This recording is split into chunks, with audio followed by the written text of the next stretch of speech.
This is the biggest illustration series I've made called Hot Dog. Letting it sink, yes.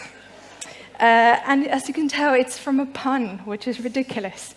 And I feel like I've seen so many different hot dog illustrations in my life. But, you know, like you see the little sausage dogs with the costumes and outfits, and you see everything, but I had never seen sexualized dogs.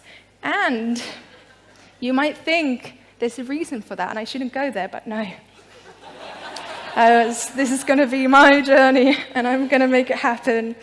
And but it was interesting because as soon as I started illustrating, I had to think about the word hot, aka sexy, and what does that mean? And I realized that a lot of these things kind of live within either very stereotypical frame. You know, what's sexy for women, what's sexy for men, what's the history for it? And these are kind of themes that I really enjoy, and in that way I was able to bring in, you know, this series over-analyzing brain that I also have, that I made into an exhibition. And I had 9 dogs altogether, and each was representing some kind of beauty standard, but flipped on its head.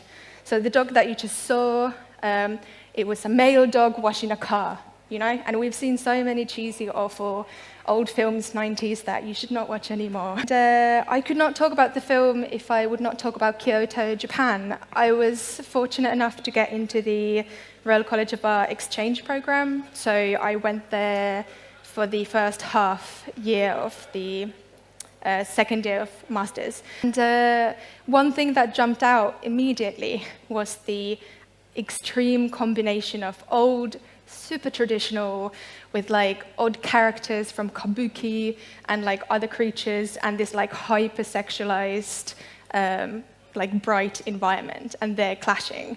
And the school I went to was Kyoto City School of Arts, and it's actually the oldest art school in Kyoto.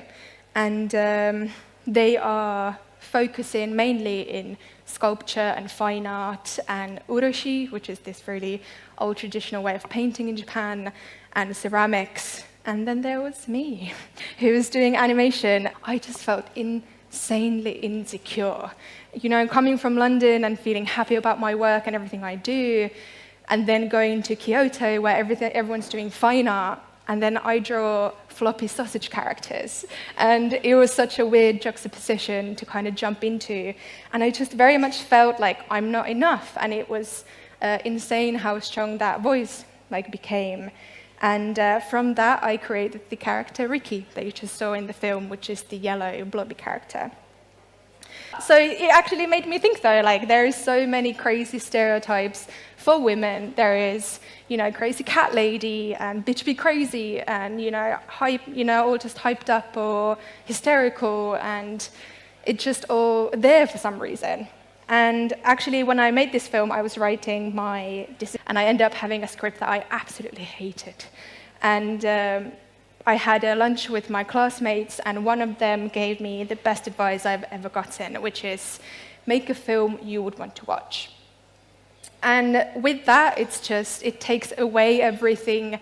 What do you think you should be? You know, everything like outside pressures. How do you want to come across? It's just literally what do you enjoy consuming? And I think in general, that's a great with any design or illustration or anything. It's just make content that you would like to consume.